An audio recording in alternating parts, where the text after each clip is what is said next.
Hello everyone, మన వీడియోలోకి వచ్చేద్దాం. ఈరోజు నా ఫుడ్ డైట్ అండ్ వర్కౌట్ చూసిద్దాం. ఈరోజు మార్నింగ్ లెమన్ వాటర్ తాగేసాను. తర్వాత 1 chapati for breakfast, 2 chapati for lunch. ఆఫీస్కి వెళ్ళి వచ్చిన తర్వాత ఈవినింగ్ జిమ్లో క్రాస్ అండ్ ట్రెడ్మిల్ 100 క్యాలరీస్ చేశాను. తర్వాత లంజెస్ అండ్ స్క్వాట్స్ చేశాను. తను నా జిమ్ పార్ట్నర్ భార్గవి. అండ్ ఈరోజు కూడా నేను నిన్నట్లాగానే లెగ్ అండ్ చెస్ట్ వర్కౌట్ చేస్తున్నాను.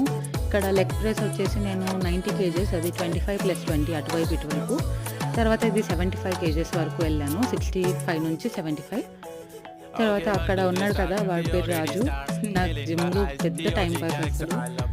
నేను చేస్తూ ఉంటే మధ్యలో ఇంటరప్ట్ చేసే పర్సన్ వాడు. తర్వాత మా ట్రైనర్ వచ్చాడు, వర్కౌట్స్ చేస్తుంటే హాయ్ చెప్పమన్నాను. తర్వాత బ్యాక్ టు చెస్ట్ వర్కౌట్స్ చేసిన తర్వాత ఒక 2 వేరియంట్స్ చేశాను.